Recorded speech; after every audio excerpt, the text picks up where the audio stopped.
J'ai reçu de la part de Mme la députée de Joliette une demande de dépôt de pétition qui est non conforme. J'ai un consentement. Consentement, Mme la députée de Joliette.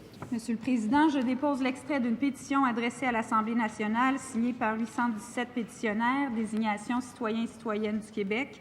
Les faits invoqués sont les suivants. Attendu que la buanderie publique La Vérandière est une corporation qui ne fait pas de profit et qui donne une cinquantaine d'emplois de qualité à des citoyennes et citoyens de la région de la Naudière. Attendu que de nombreuses familles de la région, dont plusieurs sont de jeunes familles, dépendent de ces emplois pour vivre.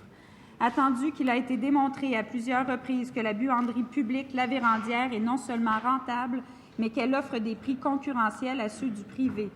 Attendu que la fermeture de la buanderie publique La Vérandière signifierait une perte définitive de l'expertise dans ce domaine pour le secteur public et placerait les établissements de santé de la région à la merci d'éventuelles hausses de coûts par le privé.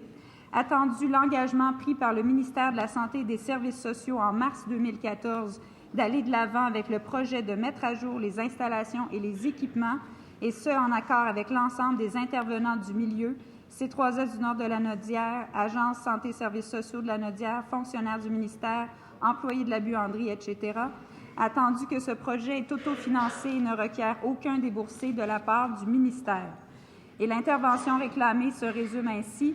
Nous, sous-signés, réclamons que le ministre de la Santé et des Services sociaux annule sa décision de mettre sur la glace le projet de nouvelle buanderie publique sur les terrains du Centre hospitalier régional de la Naudière et qu'il s'engage à maintenir la buanderie La Vérandière comme buanderie à vocation publique sans but lucratif. Je certifie que cet extrait est conforme à l'original de la pétition. Alors, l'extrait de cette pétition est déposé.